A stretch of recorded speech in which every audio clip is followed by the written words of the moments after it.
Paula coming back at you with another lesson, a quick one. Giving all glory, honor, and praises to Yahweh, Ba'ashem, Yahweh Shai, Ba'ashem, Chakadash. Double honors to the apostles and elders, great millstone, who rule and teach well. Peace, love, salutation to the elect 144 first fruit. As you can see on my screen, I have the American Prospect.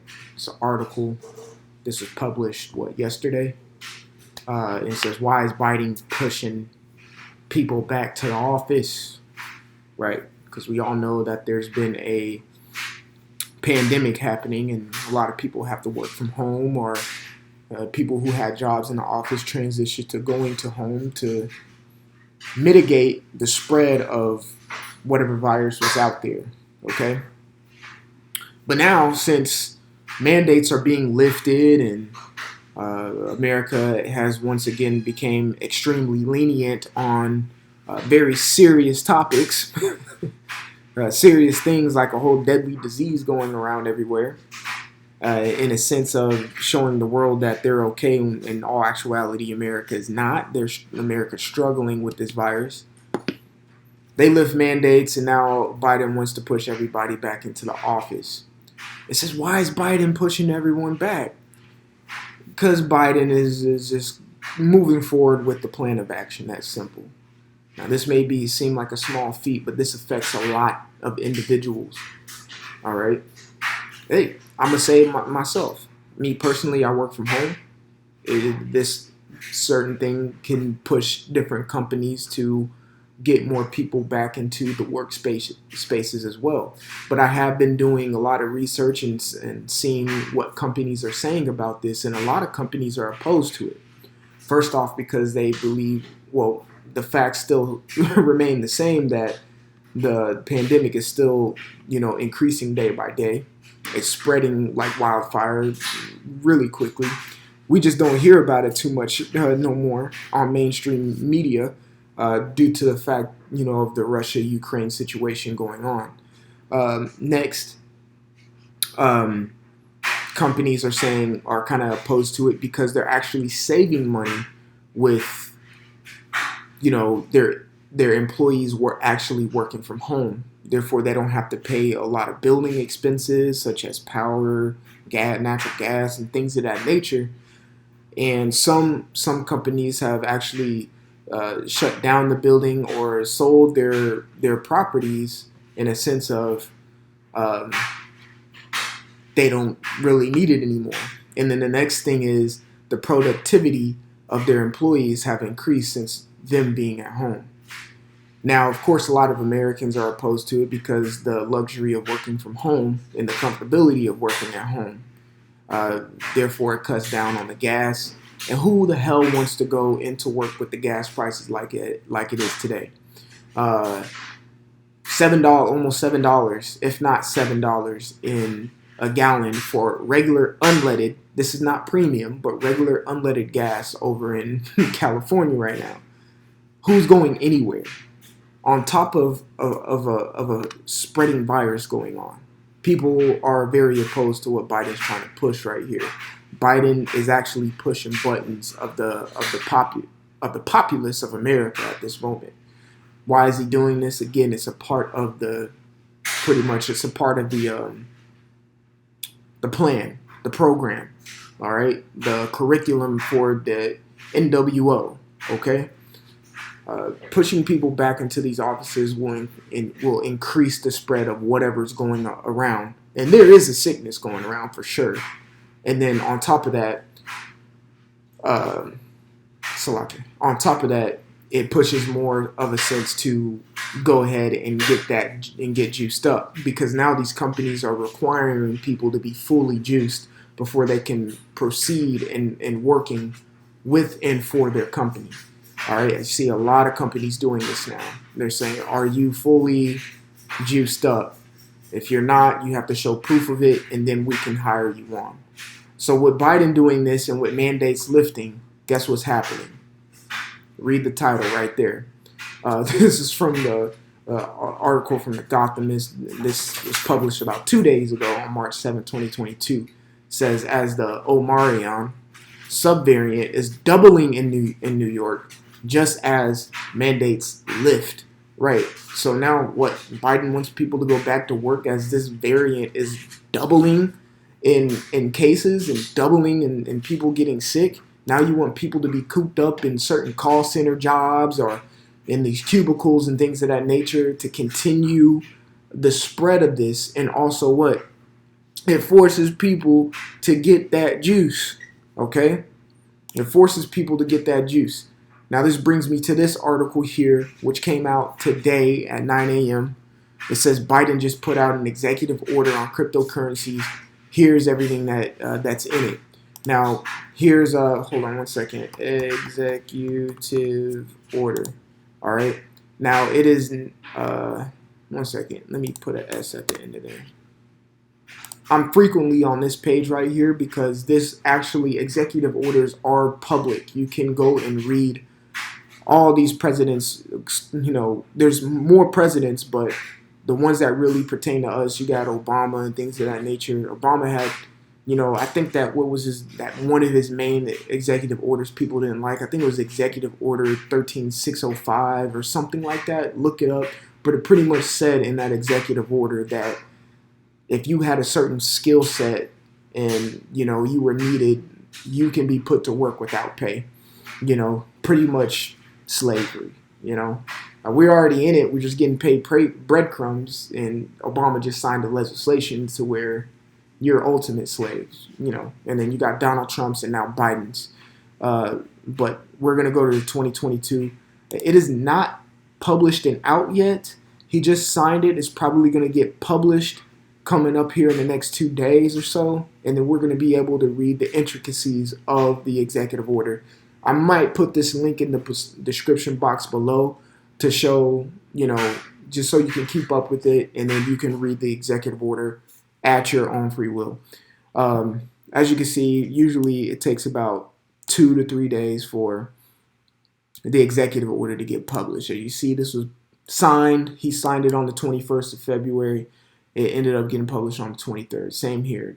11th of February, 4 days later, it got published to the public. So in about 2, 3 days, 2, 3, 4, 5 days, we're going to be able to see the executive order that Biden just signed. All right. Now, the significance of this, and again, I'm going to put these links in the description box below, Lord willing. But the significance of this is that it's dealing with the cryptocurrencies. And pretty much what this is, he signed this executive order for cryptocurrencies or digital currencies to be pretty much investigated to see the pros and cons of them. Because as we all know, as spiritual men, we know a digital shift is going to happen just like it happened in 2001, September 11th. Now, when you go back on that week of, September 11th or a little before that, literally in the financial economy, about a week's worth of information, money transferring, all of that was deleted, absolutely deleted. Okay, and as we all know, in 2K, 2K or in 2000, what started to be in the process or actually got put on the mainstream, the World Wide Web. So things started to go on a different route. Okay, so pretty much it was a market reset on that first week of September. Literally, when you go back to that first week of September of 2001, it literally has no trace or record of financial trades for that week. They literally reset the market, then blew up the World Trade Centers after that. You see? So it's kind of something, and this is another indication that a false flag might come to the domestic side of America, okay? Because a big reset is about to happen, coming here soon. As you can see, things are lining up. Of course, we're going back into the offices, trying to get the cities back up and popping. And of course, with the spread of a pandemic, which enforce, these two things go together, is forcing people to get juiced up to work. And if you can't, then they're not going to let you work. And then now what? Cryptocurrencies. The president is actually wanting to look into digital currency, which goes to the you know to the charagma. Okay, so all three of these things line up to the final, one of the final prophecies, which is spoken of in the book of Revelation, 13th chapter. This is happening. You can the point that we're coming to the time where you cannot buy or sell. It's coming. It's right here. Things are being lined up. You got to go back in the office to work, but there's stipulations to it. You have to get juiced up. Now, if you don't want to get juiced up, you might have to get charagma upped. It's really happening. Okay, it's really happening. So this is Isaiah chapter 10 and 1. It says, "Woe unto them that decree unrighteous decrees."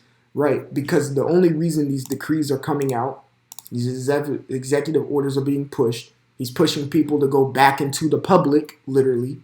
He's pushing people to go back into the public. He is lifting mandates in the middle of a pandemic that has not subsided. It's all because he wants to keep a certain people down. Well, I'm saying he, but the Esau. They want to keep a certain people down, which are the Israelites. Okay, and they actually want to mitigate the population as well. Of course, going back to the Georgia Guidestones, but just so they can bring power back to, to the nation of Edom. They can't control all these people. Okay, so this is their form of depopulation and things of that nature. All right, literally the NWOs. We're seeing the process of it. So Isaiah 10 and 1, "Woe unto them that decree unrighteous decrees," because this crap is unrighteous, is what he's doing. All right, there's not a righteous bone in Esau in the first place. It says in that right grievousness which they have prescribed, the grievousness which they have written are these executive orders that are being showed right here. All right, all these executive orders right here from Obama, Trump, all them, Bill Clinton. Man, I strongly advise people to go for people. But, well, yeah, I can say people because they watch. But, brothers, go and read the executive orders of John F. Kennedy. You should find it on this site. It goes all the way back then.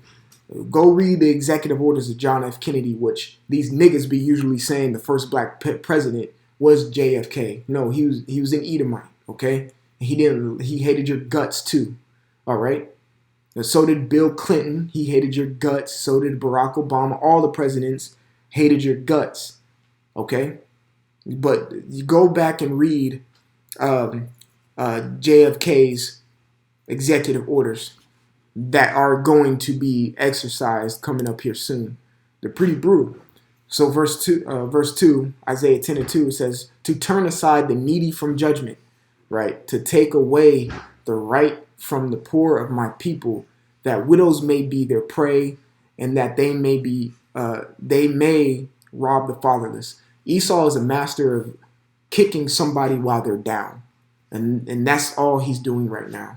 Is setting up a new world order and doing things to pretty much, again, mitigate the population and also put a certain people down, which are the Israelites. All right, things are coming together. Please, don't be afraid of these things that are happening because it's all prophecy. Don't be afraid. Be excited about it. I did a lesson last night. Be enthusiastic about these things because this means we're closer and closer to our salvation. It may seem negative things are happening, which, to this world society, yes, they're negative. But that means it's bringing closer to, is coming closer to, what is it? To the positive thing for us. What is it? 2 negatives make a positive? Hold on.